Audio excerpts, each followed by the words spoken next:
ឆ្នាំថ្មីពួកយើងជួបជុំកំលោះក្រមមុំរំលេងក្រមដួងខែឆ្នាំថ្មីពួកយើងជួបជុំពុកម៉ែមីងអ៊ំក៏គិតសម្រាប់ពីស្រែរំលេងប្រពៃណីខ្មែរលេងល្បែងប្រជាប្រិយខ្មែរសប្បាយហោហែមានសេរីសួស្តីសប្បាយហោហែចាំទទួលពរជ័យ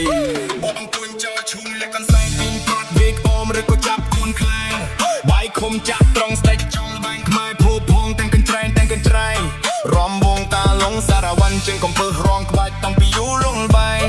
កុនត្រឹមក្រឹមព្រឹមតាមភ្លេងចាក់ស្ដាប់តាមភូមិរៀបបែបសំបែងចាក់ស្ដាប់តាមភូមិរៀបបែបសំបែង Hello ដល់អាយុត្រូវតែមានស្នេហាតកន្លងបងក្រែបកាមួយណាបើសិនជួបនៅសង្គ្រាមទេបបាបកាថាត្រូវជីវិតបងទៅជាសាស្ត្រាចារ្យមិនមែនចេះតែថាគេបងកំលោស្រុកខ្មែរបើអត់សំណាងក៏អត់បានជួបបងដែរបើសិនមាននិស័យបើសិនបានអូនក្បែរថាបងនេះចិត្តតែគិតមិនដឹងថាមុខចឹងឯដែរចង់មានស្នេហ៍តែខ្លាចគេកោហោចង់ប្រាប់ម៉ែតែខ្លាចក៏យកដំបងតែរួមជុំគ្នាហេតុអ្វីខ្ញុំនៅឈរ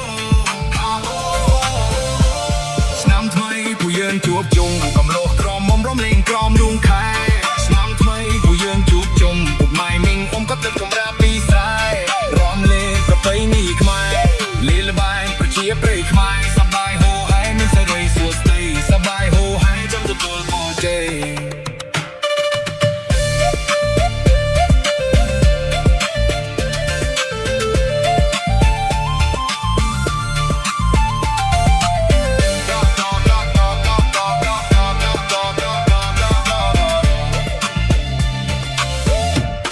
សង្គ្រាមមានត្រឹម3ថ្ងៃស្លាប់ជន់ថ្ងៃអូនទំនេរឬទេ